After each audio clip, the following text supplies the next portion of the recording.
Hello, this is a note before we start. This episode was recorded on June this year 2020, but due to some technical issues, we are only releasing it now. We apologize for this, but we hope you enjoy it even though it is from some months ago. So, without further ado, let's begin.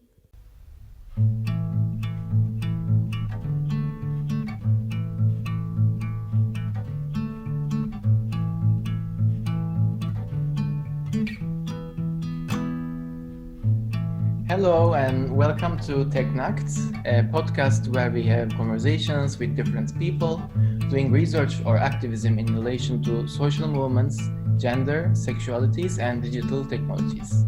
My name is Onur. And my name is Nadia. And this is the very first episode that we do completely online. And this is because we are still in the midst of a pandemic, as you all know. So please bear with us through possible bad audio quality.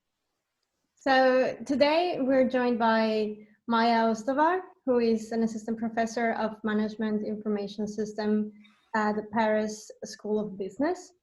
So welcome, Maya, and thank you for joining us today. How are you doing?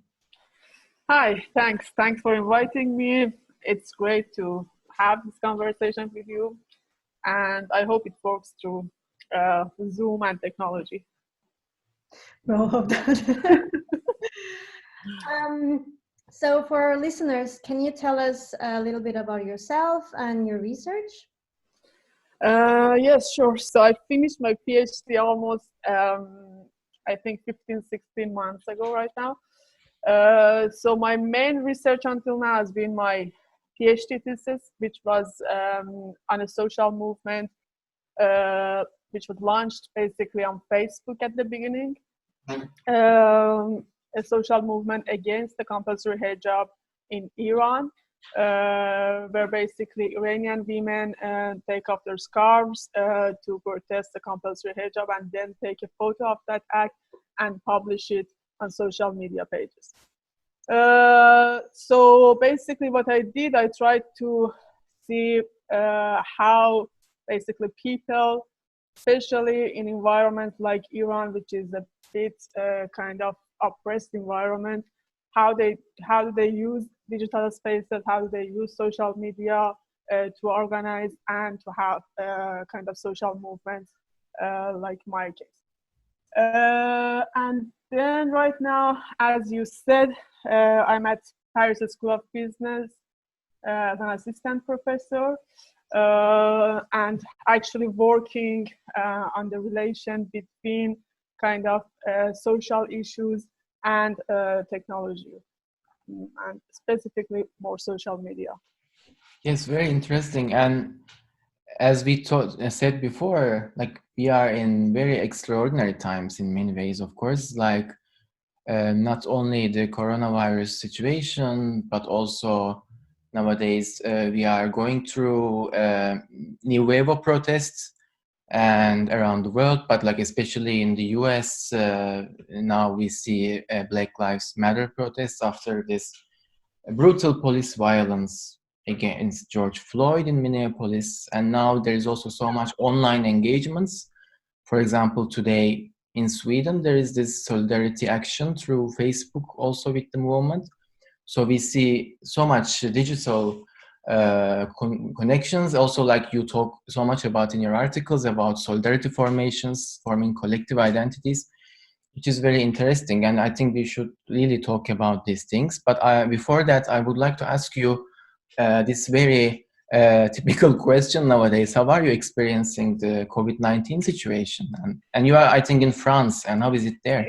Yeah. I mean, France went through a strict kind of, unlike Sweden, I guess. We had done a strict lockdown basically for 2 months almost. But now it's almost fine. I mean, we can go out right now, but schools are still closed, or you can't gather more than 10 people in one space, and bar and restaurants, they're gonna be open. I mean, they're open, I think, from today, but only on terrace, so it's not inside, only outside. But apart from that, I mean, yeah, I think the impacts of corona we are gonna see. Still, we're gonna see it. So, although the lockdown might be almost over, but still, we're gonna see more impacts on our jobs, on our society. So, yeah, that's basically that's the situation right now. For example, our school is closed, and we might be closed to students until January. We don't know yet. So it's a bit worrying because you don't know if and when it's gonna go to normal, what's gonna be the new normal. But yeah, right now this is basically what we know and in the current situation that we know. Yes, yes, and it is also a very important question. Maybe like what was normal anyway in many ways, and how do we define the new normal if there is a normal? So this is exactly. and also we experienced, many of us, this pandemic in very different ways, as we have different forms of access to spaces, or also even to digital spaces, physical spaces. So it's very interesting, but also very difficult to see how is it going to be in the future. Yeah, exactly. So it's not, we can't kind of predict, but we can hope and we can try to kind of make it work, because I mean, just continuing like this, and it shows that, I mean, the crisis shows that the old normal, it wasn't to some extent probably working, because now you see with the crisis that, okay, for example, European countries, which are considered as developed countries, they had so many problems confronting the situation like this. So probably the old normal was not something that we could rely on that much in the crisis like this. But yeah. Yeah, exactly. Actually, I was talking with a friend the other day, and we were talking about this precisely, like what is normal, and like when people say like, oh, let's go back to normal, it's like, well, the normality before this was very, very bad. Like, isn't that like we were like great before this?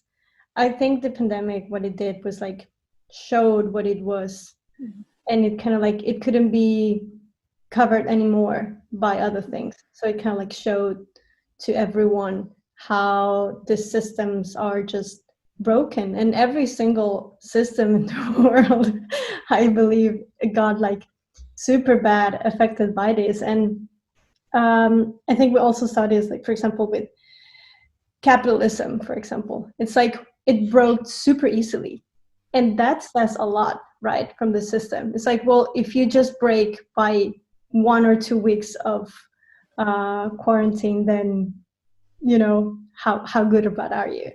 So it's fascinating how that it's unfolding, and it's funny because we're living through, I mean, of course, every time we're living through history, but this particular one is like, there will be books about this. Like, this will be told like from now on. Like, now we just talk like before the pandemic and after, but like this is literally like before Jesus and after Jesus, something like that. This just has just like changed our history. Yeah, It was exactly. before the pandemic and after the pandemic, right? It's fascinating how that is working out right now in front of our eyes. So yeah, it's the moment of history, and that's why kind of it's important how we are kind of reacting, because it's gonna be kind of influential. They're contributing to the future that can kind of be different or not. So yeah, that's why it's important. Yeah, and actually for we as researchers, we're going to have so much work from now on. Like, we have so much data that we can work from this particular situation. And on that matter, I wanted to ask you, like, how have you seen your research being affected or not with the situation? So, I mean, it's not been affected in a good way, I guess.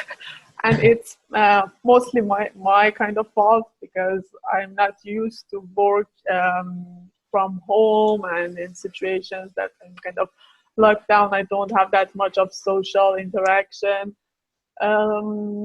So it wasn't that productive for me. But apart from that, I mean, I think for people, sometimes, especially for data collection, if you need, for example, to be in the field, if you need to interview people, to have that kind of social interaction, face-to-face social interaction, the kind of data collection that I like, although I wasn't in the middle of data collection, I mean, these 2 months. But that could influence it a lot, although you're right. I mean, data, for example, online data, I think use of data, use of digital technologies, all of that now we can collect like lots of data out of that, and that's a new situation. That's really something, a phenomena that you can study in itself. But yeah, apart from that, the methods like ethnography, like interview, face-to-face interview, that could challenge those kind of data collections a lot. Yeah, and I mean, apart from that, the other thing is how much you think, for example, research is a kind of social process that probably need social interaction, that without that kind of distancing that we have right now. I don't know. Because most of the times you have quarters kind of over the wall in the normal situation as well.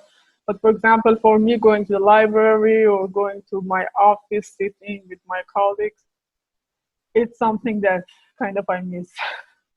Yes. Yes. Yeah, me too. I think this has affected all of us. Yeah. And I think for me as well, with productivity, for example, I have been so affected by it. I felt like there were some weeks that I was like, I'm doing nothing with my life. Like, what is this? What is life? But no, I mean, yeah, in terms of data, like you said, in terms of data, it's going to be like a very interesting phenomena to research, right? Yeah. To analyze, to understand. But at the same time, living through it, it's a different type of thing. One thing is analyzing data like as a secondary thing, right? Like, oh, I just observed something that happened but didn't happen to me. And another thing is like analyzing something that you go through it. So yeah, you can do autoethnography, so yeah, that could be interesting. exactly. And actually, in your work, you have been exploring the role of technology in social media and digital identity.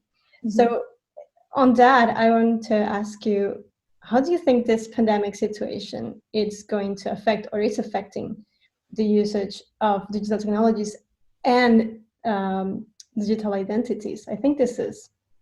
Mm-hmm. I think the use of digital technology, you can see it around you. I mean, everyone is kind of relying on technology right now for almost everything. I mean, and in case of jobs that you can't basically use digital technology, that are the ones that are more affected than, for example, ours, that we can have online teaching, although it's not kind of optimal, it's not the same. But still we can have that. So the use of technology, digital technology has increased, but at the same time, it's a bit, I think, concerning, because even before the pandemic, there were this kind of buzzwords of digital transformation or digital technology is all good. We should all move to, I don't know, remote working. We can, for example, use Zoom all the time for the meetings, or we can completely do online teaching. And now with this kind of pandemic that we are forced to do that, some people are actually happy, because their agenda of pushing digital technology or digital transformation or whatever you want to call kind of this phenomena, this situation has provided them a great opportunity.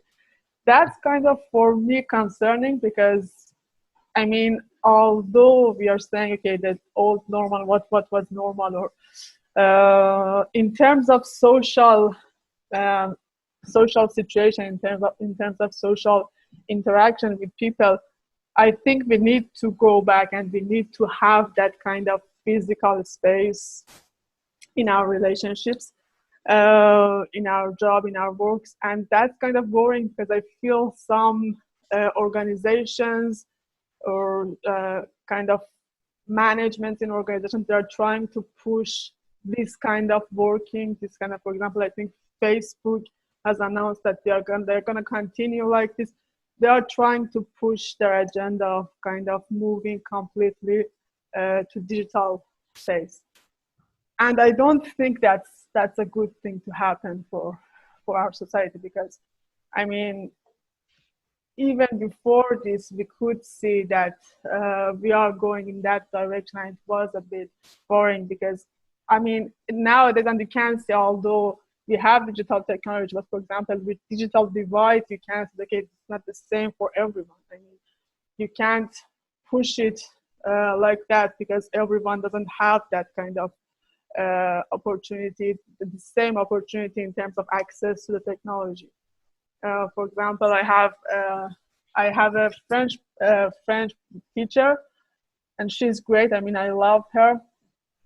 She's like, I think mid 50s something. Mm-hmm. So she and I mean, I had classes with her like during these 2 years, and it was great.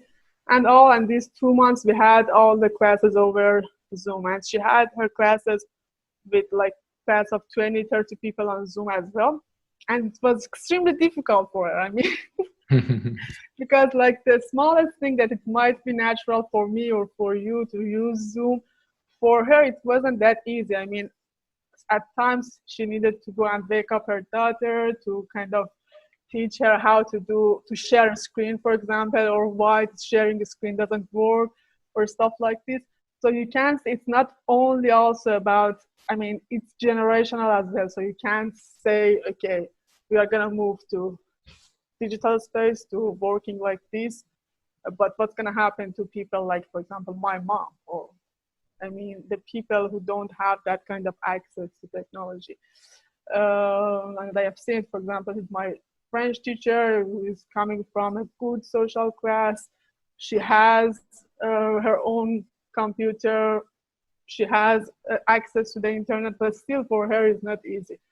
So we should kind of be careful about this stuff as well, like seeing how use of digital technology, how the increased use of digital technology is affecting the people that might be kind of more vulnerable. For example, yes. Do we want to push these people out of the workforce and stay with the people who know how to use digital technology, or what? Exactly. Yeah, exactly. Yes, and yeah, that's also for us researchers also, as you also explained, I want to connect it to this matter of productivity, because now we are in a process of like adjustment to this new condition, which is, we need to, in a more increased way, use digital media, digital technologies. And we also have this system, these neoliberal expectations from researchers, from people to be productive in these very difficult times, and which is affecting us in a way that, we need to produce something.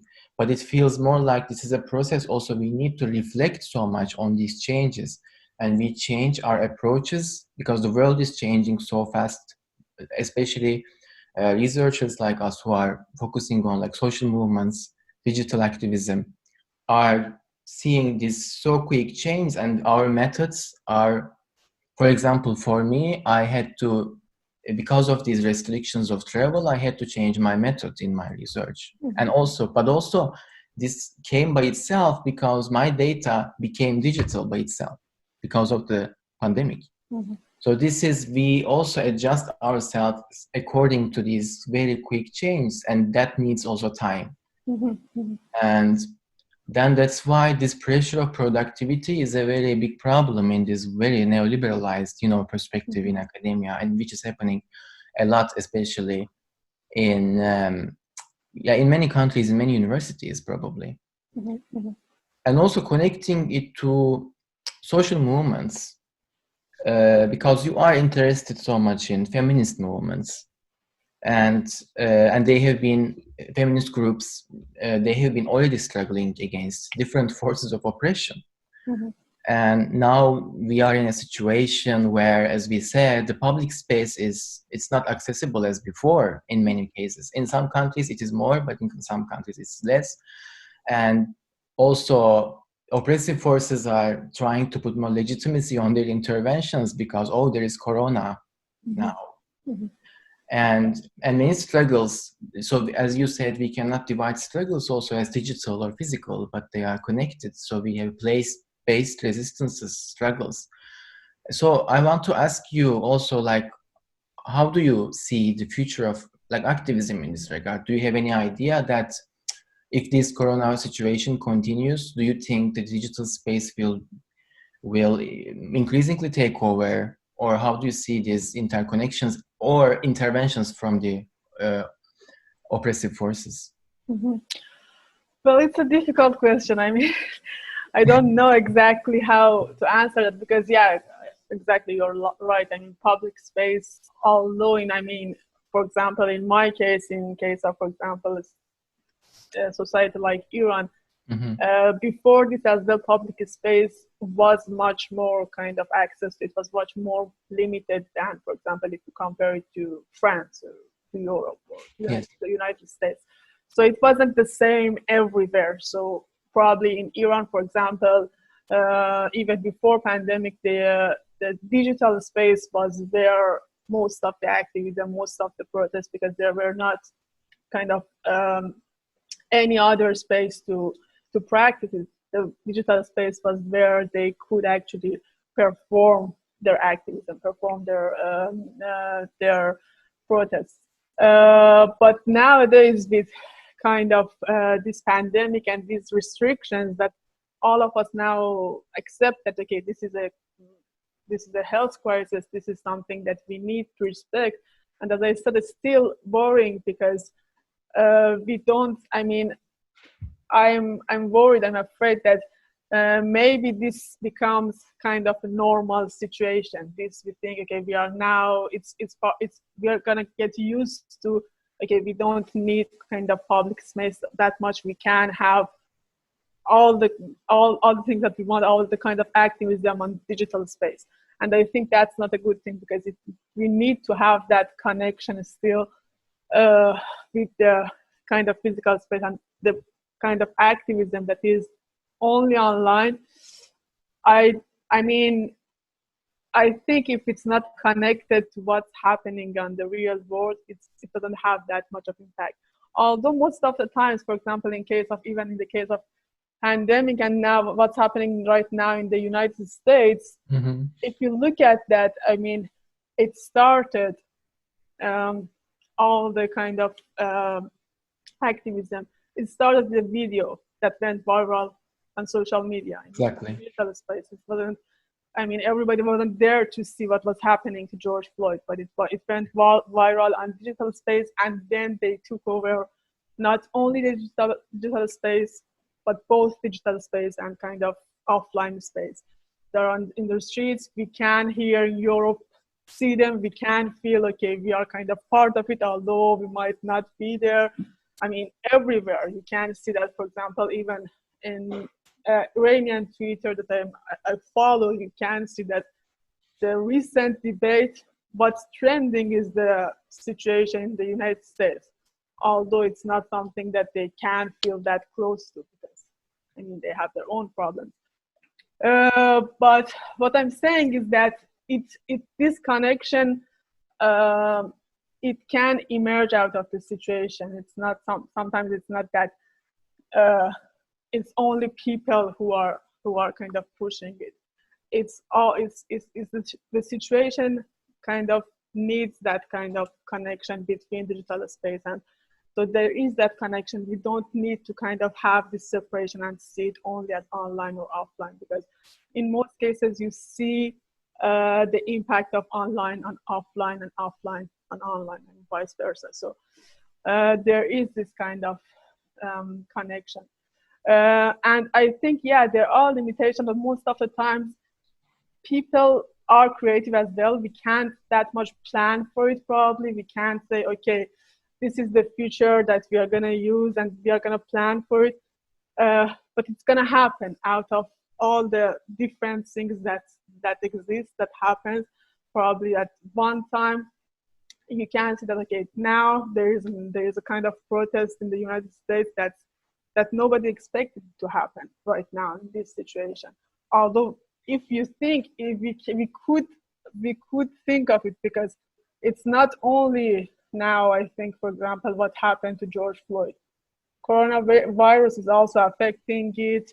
People feel, okay, if I'm more vulnerable, I don't want to continue like this. So it's all these different situations, these different factors come together for what we see right now in the United States. So I think we can't plan for it that much. We can't think of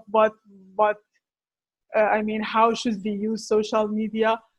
But out of the events like that, something happens, and we need to kind of be kind of opportunistic and think of the situations that we see. So, for example, in the case of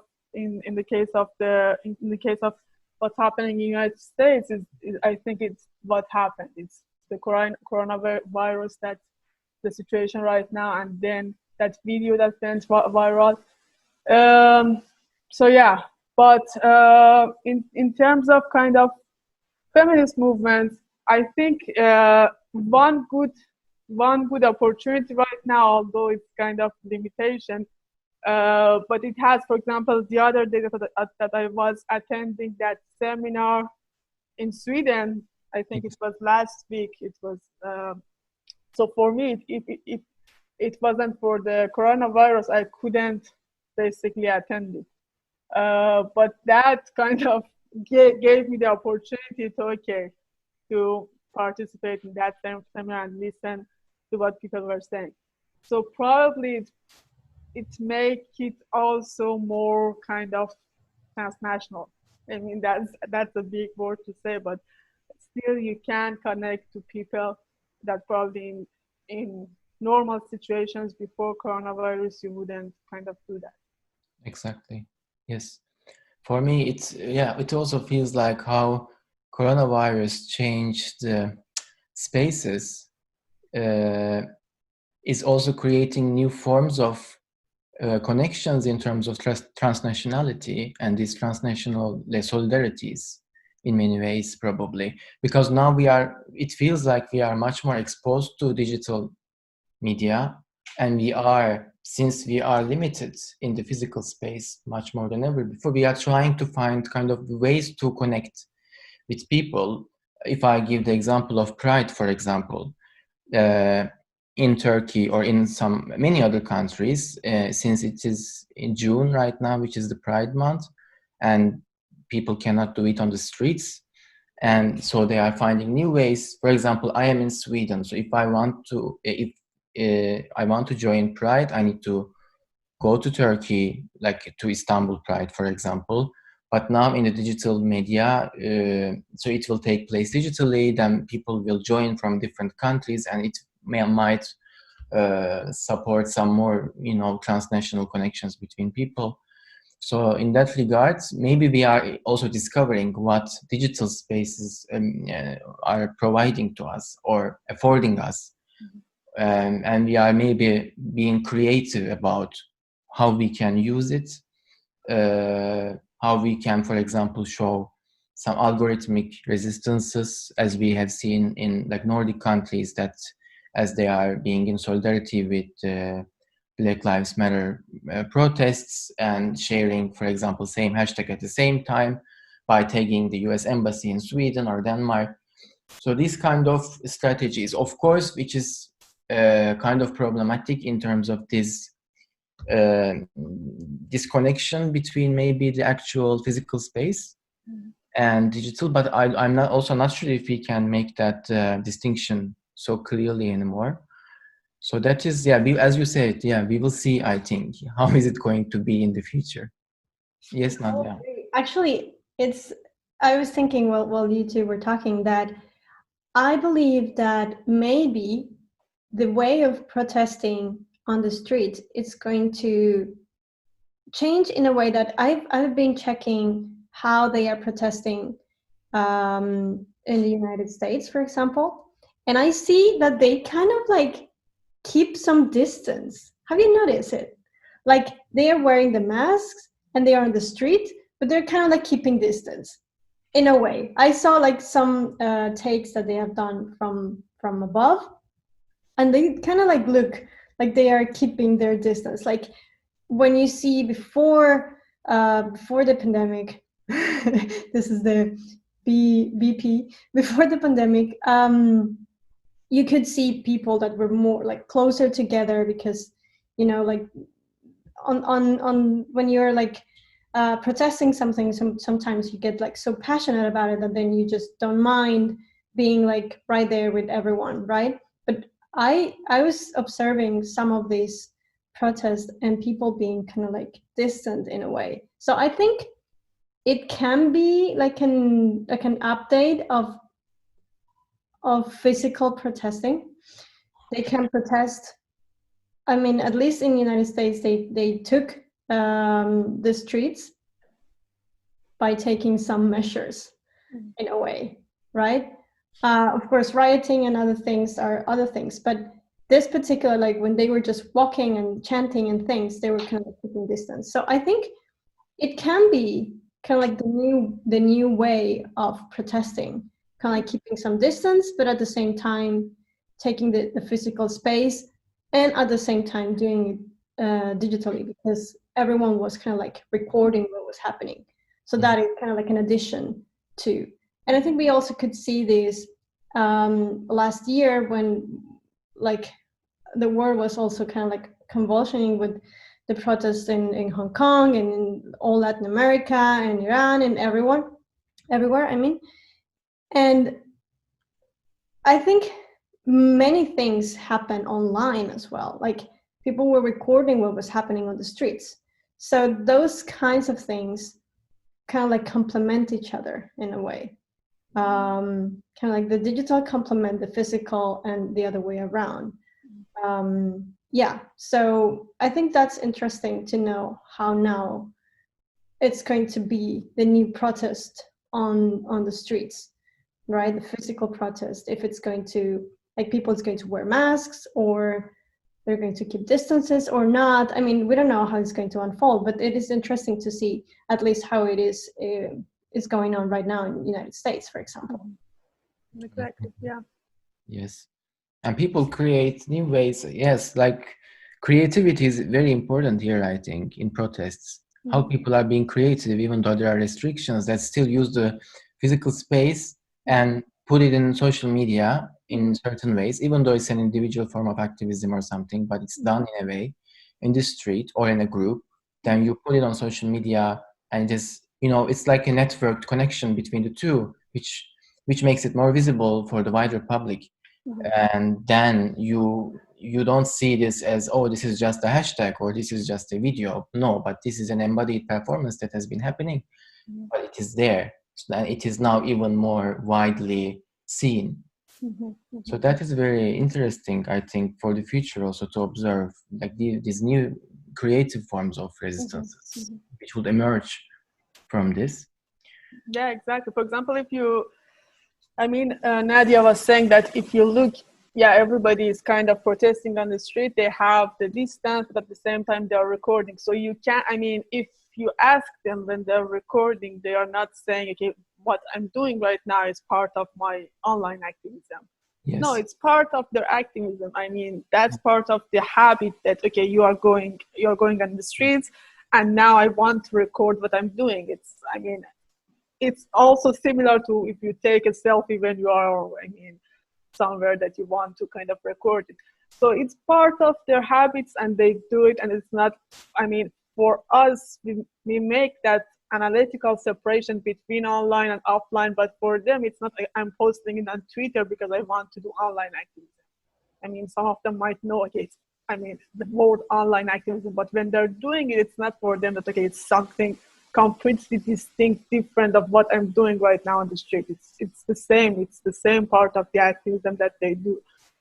And it's become part of our kind of everyday life. We can't now make that distinction anymore. If I have, for example, party, I want to take a photo and I want to post it on my Instagram as well. It's part of me having a party and having kind of my friends over. It's not, I mean, my Instagram life, and this is my kind of party life, my life at home. So I think, yeah, it's the things, the practices, the habits of people changes. And now it's all part of a package of, for example, activism or their kind of way of lifestyle. So it's interesting to see how it evolves and how the situations like this that you don't expect makes those changes, kind of contribute to those changes. But after that, you can't say, okay, this is, for example, this is activism version of Corona, this is activism version of a normal version of activism. It's just part of it. It's a whole package. I mean, you can't kind of separate it. Exactly. Absolutely. And also, I was showing Onur today about this Anonymous. Have you seen what is? Yeah. It's also, I mean, it's part of, I mean, digital activism. It's hacktivism, right? Mm-hmm. They're hacking something, so they're like releasing some things, so they're kind of like, it's part of the same, like you say, it's part of the same thing, mm-hmm. but they're doing it in a different way. That we don't, I mean, no one knows who are the people behind Anonymous, but still, they might be on the streets or they might be just on their computers doing hacks, right? But still, they're part of the same one. Yeah, exactly. Because of this situation, particularly. Mm-hmm. So yeah, I think it's part of everything, and it's also fascinating how the hacktivism hasn't died. Yeah, I mean, in a way, it looked like it died for a few years, and then suddenly this year was like, well, we're back.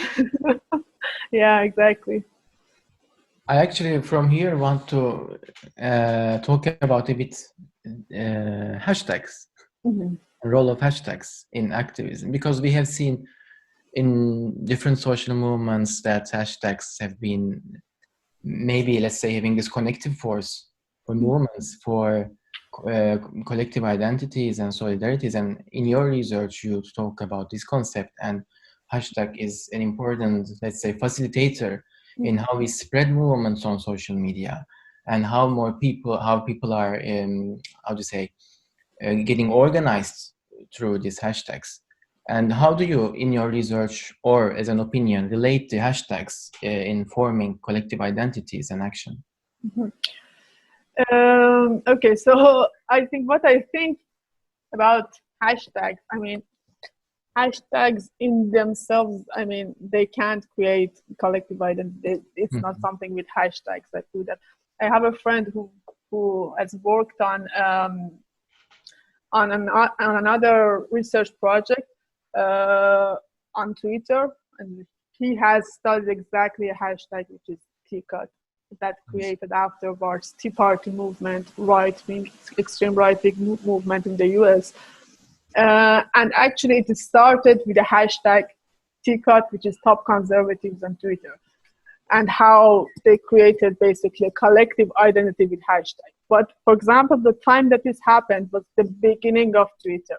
I mean, right now, if you try to, for example, I was talking to him, if now you try to trend the hashtag on Twitter, it's extremely difficult. I mean, it's not as easy as it was, I know, 10 years ago. So at the same time that they were on Twitter, it was a good opportunity because, I mean, they could kind of create that collective identity at the time. And for example, in my case, that's the case is a bit different because these people, for example, when you interview these women, what they're saying is that, okay, we knew that there are other people, but we always felt alone because we couldn't find other people who are who are like me, who think like me, who want to protest against the compulsory hijab. And then Facebook, for example, seeing all those photos afterwards using hashtag, we could see that, okay, these are other people who are doing the same, who think like me. So it was exactly an opportunity for them. They could use hashtag to find each other. But it's not something with hashtags themselves. I mean, these people existed. I mean, they could connect to each other. They had the same feeling, the same way of thinking. They were like-minded, and using hashtag helped them to find each other. So it was you can't say it was a tool, but still, I mean, it provided a space for them to see each other because they didn't have that space before.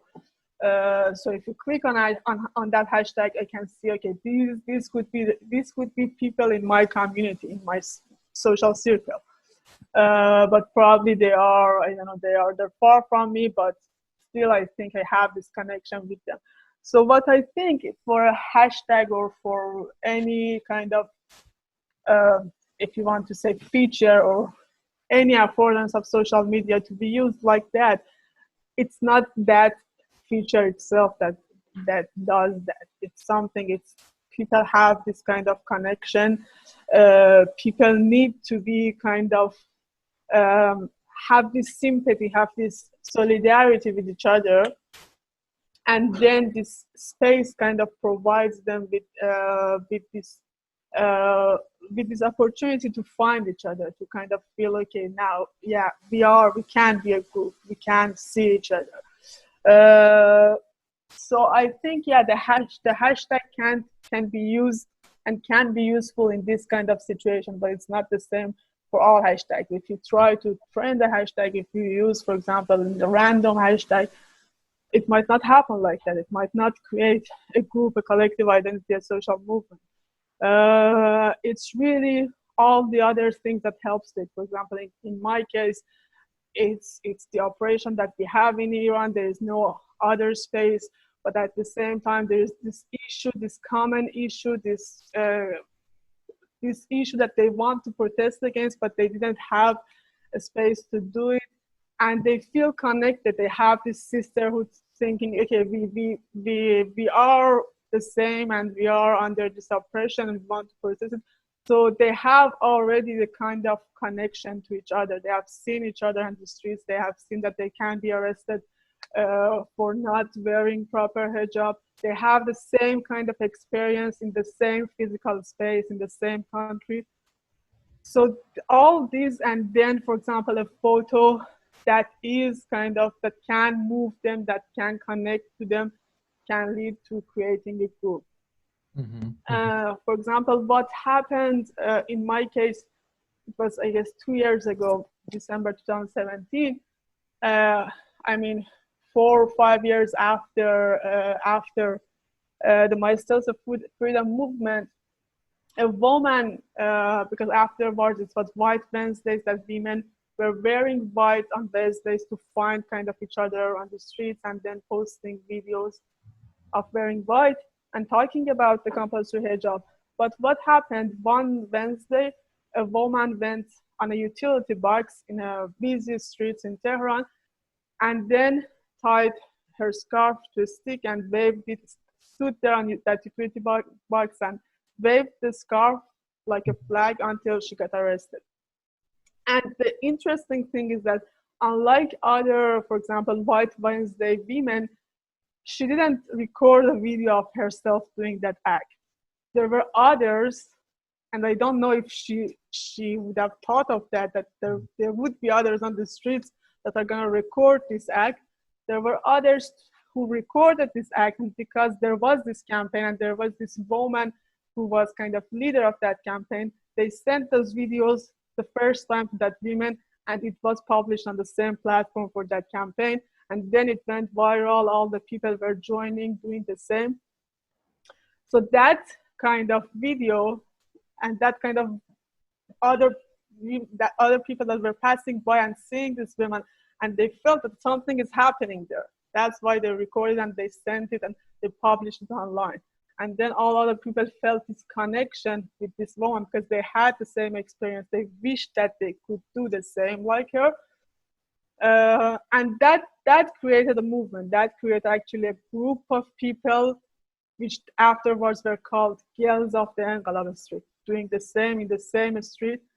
So I think that existed, that lead to that hashtag of Girls of the Enqilab Street. So it's not something with the hashtag of Girls of the Enqilab Street itself. It's all the other things that happened that led to that kind of collective identity and solidarity. So it kind of like the struggles, or a particular struggle creates then, someone says, well, this is not okay, so hashtag something that is not okay. In this, for example, in the case of Iran, it was hashtag girls. Can you repeat? Girls of the Enqilab Street, yeah.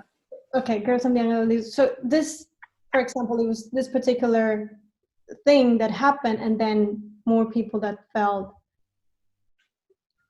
Yeah, I think I mean the situation in general, because if you think of Iran, it's all the things. For example, it's a country that women can't. They are this kind of the women who are against the compulsory hijab. They are censored in official media. You can't see their image. You can't hear their voice normally in official media. But you still know, if you live in Iran, if you have experience with Iran, you know that they exist. I mean, there are people who are against this obligation. And you have the same experience with these women if you are a kind of Iranian woman. So when you see something like this, you feel, okay, I need to record it. I need to let others to see it as well. And I think if you can predict, if you think you can predict, okay, if this image gets viral, it can create a movement. It can create a group of people who feel connected to that image. Yes. Although the image itself is on social media and probably people start kind of liking it or, I don't know, sharing it on social media, but then they're going to go to the street and do the same. I mean, I think, yeah, it's not the social media itself that is creating this kind of collective identities. Social media is part of it, because before social media, they didn't have this kind of opportunity to show it. But still, it's not only social media that is creating it.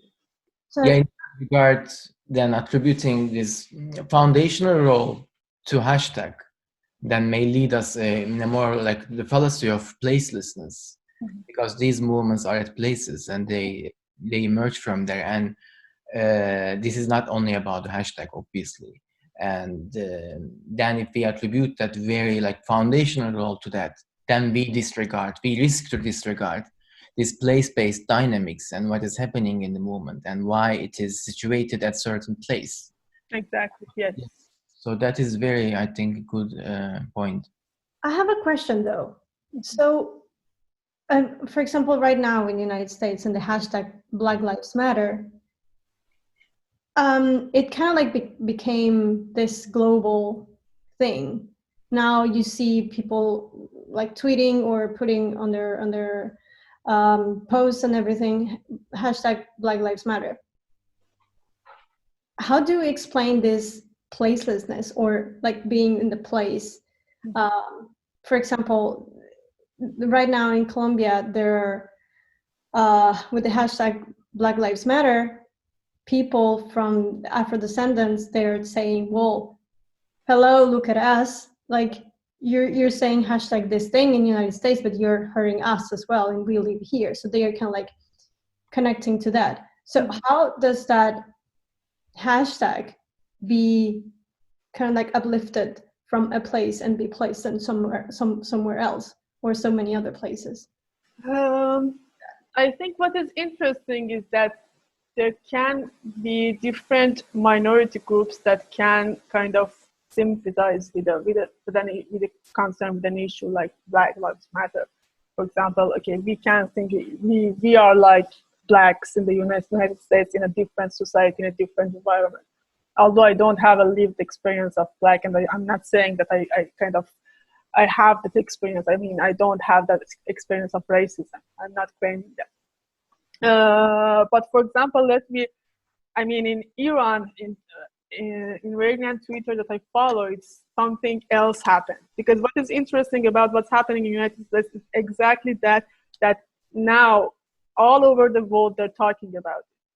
And that's partly because it's United States, because their issues somehow it seems more universal than, for example, what's happening in Iran or in underdeveloped countries. That's because of the media coverage is much more different for something that's happening in the United States. It's more interesting to cover the US than, for example, I don't know, Iran or some countries that are not United States. So for example, in Iranian Twitter, because what happened last November in Iran, that people went to the streets after the increased price of oil, but it was not only the price of oil, it's all the other struggles, all the other kind of, they were angry with all other issues, and then they went to the streets and they had really radical demands. They were the most vulnerable group of people in Iran, so it's the kind of really the group of people that are the most vulnerable. And then what happened in Iran was that the internet was shut down for like 10 days. So almost nothing was coming out of the country. And at the same time, we Iranians who were outside the country were trying to trend, for example, hashtag of Iran's protests, internet for Iran, but we weren't that successful. And the media coverage was kind of awful. It was awful. And then, for example, now some reports were saying that there were more than 1,000 people killed in those 10 days, 2 weeks. And then, for example, Amnesty International has confirmed, I guess, around 400 people killed, which means they have that information, although we know that there are people who are killed and we don't know who they are. So it's not confirmed by Amnesty International. So, I mean, reliable media that are saying that there were more than 1,000 people killed. And now with the case of kind of United States, what's happening on the Iranian Twitter, people are saying, but we weren't covered like that. I mean, nobody thought that we were important at the time that people were killed, like 1,000 people were killed on the streets. This doesn't mean that Black Lives Matter doesn't matter.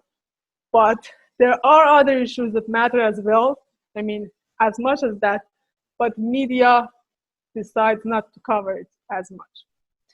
I think if I feel, for example, close to Black Lives Matter, it's because I see it more. I have the videos. I have the video of George Floyd. I see it and I feel it, and I have this experience of that's awful. I can connect to it, and then there's this huge media coverage all over the world, so we can connect to it. We can know what's happening. But there are awful things happening all over the world. We don't have that kind of media coverage. We don't hear their voices, and we don't feel it's universal. You see, it's not something about Black Lives Matter again itself that is universal. Mm-hmm. But the way it's covered in media, the way you can see it, you can feel it through all the kind of visual content that you have, and you see that, okay, it's my issue as well. I'm part of this fight as well. I think again it's something about the media coverage, about all the things around the issue that kind of uplifts it, as you say. and brings it to other places, and we feel it's kind of place. It doesn't have a place. It's placelessness. So. Mhm. Yes. Then in that case, we cannot maybe say that social media made everything visible. So visibility in social media is also keeping that kind of, yes, media coverage between different movements in many ways. Yeah, exactly. Yeah. Yeah, you're totally right. I was thinking on what happened last year with there was this young student that was protesting in Colombia against everything that was happening on the 21st, and he got killed by police brutality. That was literally like this. He got shot on the head, and of course, like people riot on the streets, and it was like this huge thing. But as you said, the media coverage for that, and actually, I was seeing today someone posting kind of like the differences between coverage from this thing, this student, and George Floyd, for example. So they said about the riots against this thing that happened in Colombia, and the media was saying that basically people on the streets were like, vandals, and they're just like damaging public property and blah, blah, blah, like all these things, like kind of like demonizing people that was protesting against this horrible act. And with George Floyd, it's like, well, they have the right to protest. Of course their city is going to be on fire because they are sad because this happened. It's like, what the hell? The same happened here, and then the cover is like horrible. And as you said, when this happened in Colombia, even though there was like a huge trend in Colombia, it didn't feel universal. I couldn't see this trending here in Sweden, right? I couldn't see that trending anywhere else. And even though later some international media covered this, it was not like a trending topic, right? Even though it's like, it's supposed to be digital technologies, and it's supposed to be for everyone, supposed to be like super international, transnational, but it doesn't feel like that when something happens, for example, in Iran, for example, in Colombia, when something happens, for example, in Turkey. I'm not sure. Something might be happening there, and I never know because, the media coverage is not the same that when they do it in the United States. So definitely, it's something to think about as well. How are we also feeling more from one country or the other, right? Yeah. I mean that's it. I'm happy, and it's really good to see something's happening in the US, and all the world feels kind of, we need to do something about this has happened for so long. We need to do something. Something needs to change. But it's not only racism in the US. There are other issues, and we have universal values. I mean, the values that we believe in, most of them are universal. Equality, freedom, but there are some isolated cases that they don't bring up that much in media. They don't attract that much of attention from international community, and you feel nobody cares. And the international community is kind of tired of sympathizing with all the countries, but still there are cases that are more interesting, and they kind of pay attention to them. Exactly. So, yeah. Yes. The problem is not what's happening in the US is visible. The problem is there are so many also invisible. Exactly. So yes, that is, I think, very important to put. Yeah, super interesting. I think we need to slowly wrap up. Yes. Because we're already running out of time, but this was a phenomenal conversation. Yeah, it was really great to talking to you and having this conversation. Yes. Thank you so much for this time. Yeah. Thank you so much for joining us and sharing your thoughts and everything. This was great. I love it. Sure, my pleasure. I mean, thanks for inviting me. It was great. Thanks for listening to this episode. We really hope you liked it, and we're sorry if we had some bad quality in the audio, but we hope that you bear with us through this a bit long episode. But thank you for listening. You can find us on Apple Podcasts, Spotify, and Google Podcasts, and you can follow us on Facebook to learn more about our activities and other updates, and please give us feedback if you want. TechnAct was brought to you by the University of Gothenburg and the research cluster TechnAct. See you next time.